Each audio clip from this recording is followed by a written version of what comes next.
Oh, merely a couple of hundred a year, but the work is slight, and it need not interfere very much with one's other occupations. Well, you can easily think that that made me prick up my ears, for the business has not been over good for some years, and an extra couple of hundred would have been very handy. Tell me all about it, said I. Well, said he, showing me the advertisement, you can see for yourself that the League has a vacancy, and there is the address where you should apply for particulars. As far as I can make out, the League was founded by an American millionaire, Ezekiah Hopkins, who was very peculiar in his ways. He was himself red-headed, and he had a great sympathy for all red-headed men. So when he died, it was found that he had left his enormous fortune in the hands of trustees, with instructions to apply the interest to the providing of easy berths to men whose hair is of that color. From all I hear, it is splendid pay and very little to do. But, said I, there would be millions of red-headed men who would apply. Not so many as you might think, he answered. You see, it is really confined to Londoners and to grown men. This American had started from London when he was young, and he wanted to do the old town a good turn. Then again, I have heard it is no use your applying if your hair is light red or dark red, or anything but real bright, blazing, fiery red. Now, if you cared to apply, Mr. Wilson, you would just walk in. But perhaps it would hardly be worth your while to put yourself out of the way for the sake of a few £100. Now it is a fact, gentlemen, as you may see for yourselves, that my hair is of a very full and rich tint, so that it seemed to me that if there was to be any competition in the matter, I stood as good a chance as any man that I had ever met. Vincent Spaulding seemed to know so much about it that I thought he might prove useful, so I just ordered him to put up the shutters for the day and to come right away with me. He was very willing to have a holiday, so we shut the business up and started off for the address that was given us in the advertisement. I never hope to see such a sight as that again, Mr. Holmes. From north, south, east and west, every man who had a shade of red in his hair had tramped into the city to answer the advertisement. Fleet Street was choked with red-headed folk, and Pope's Court looked like a coster's orange barrow. I should not have thought there were so many in the whole country as were brought together by that single advertisement. Every shade of colour they were: straw, lemon, orange, brick, Irish setter, liver clay. But as Spaulding said, there were not many who had the real vivid flame-coloured tint. When I saw how many were waiting, I would have given it up in despair, but Spaulding would not hear of it. How he did it I could not imagine, but he pushed and pulled and butted until he got me through the crowd, and right up to the steps which led to the office.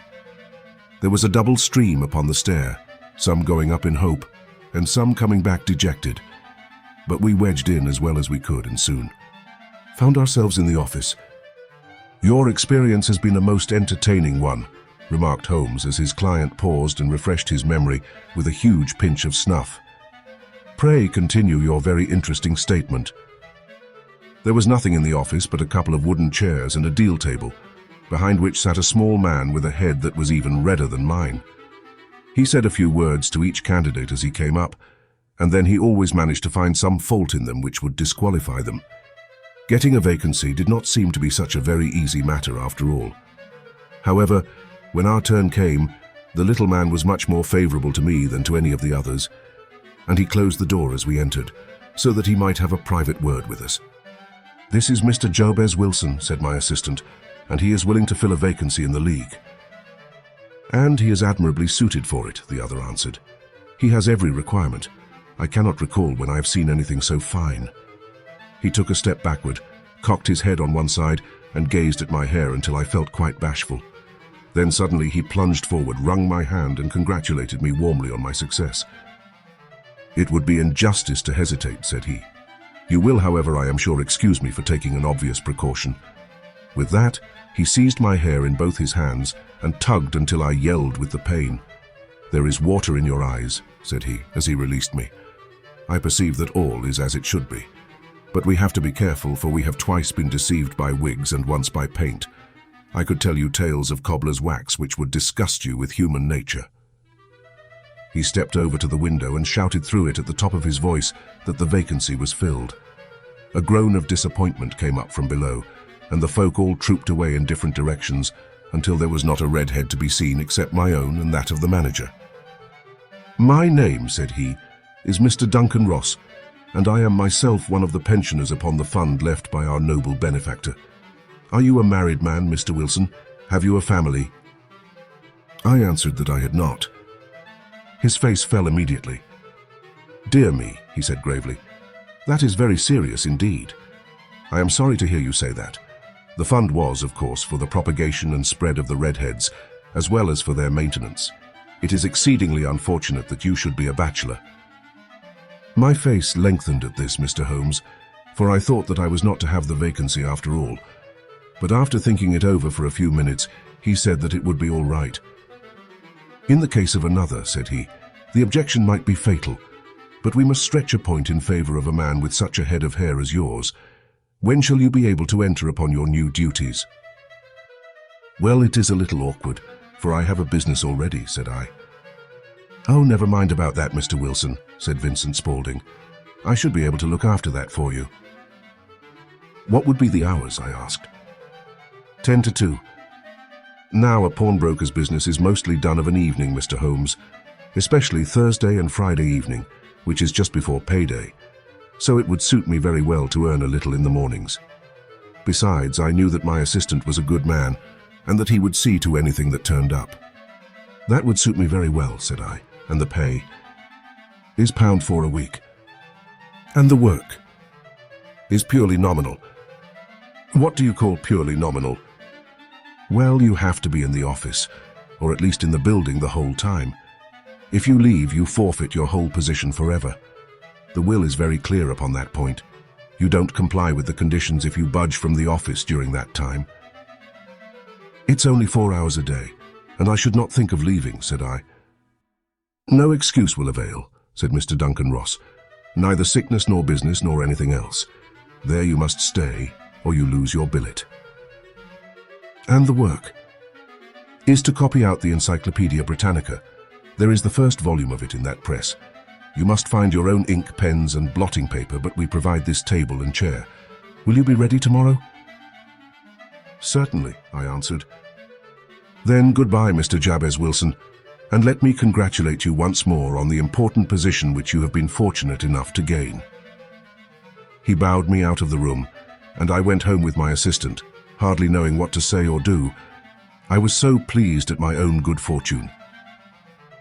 Well, I thought over the matter all day, and by evening I was in low spirits again, for I had quite persuaded myself that the whole affair must be some great hoax or fraud, though what its object might be I could not imagine.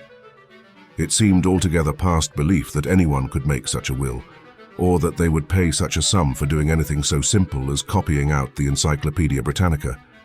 Vincent Spaulding did what he could to cheer me up, but by bedtime I had reasoned myself out of the whole thing. However, in the morning I determined to have a look at it anyhow, so I bought a penny bottle of ink, and with a quill pen and 7 sheets of foolscap paper, I started off for Pope's Court. Well, to my surprise and delight, everything was as right as possible. The table was set out ready for me, and Mr. Duncan Ross was there to see that I got fairly to work. He started me off upon the letter A, and then he left me, but he would drop in from time to see that all was right with me. At 2 o'clock, he bade me good day, complimented me upon the amount that I had written, and locked the door of the office after me.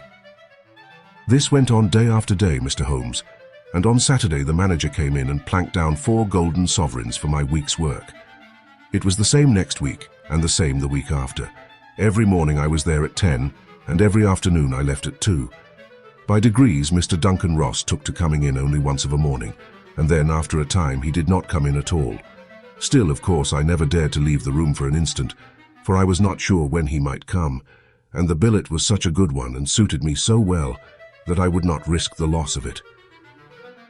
8 weeks passed away like this, and I had written about abbots and archery and armor and architecture and Attica, and hoped with diligence that I might get onto the bees before very long. It cost me something in foolscap, and I had pretty nearly filled a shelf with my writings, and then suddenly the whole business came to an end. To an end? Yes, sir, and no later than this morning. I went to my work as usual at 10 o'clock, but the door was shut and locked, with a little square of cardboard hammered onto the middle of the panel with a tack. Here it is, and you can read for yourself. He held up a piece of white cardboard about the size of a sheet of notepaper. It read in this fashion: The Red-Headed League is dissolved October 9, 1890.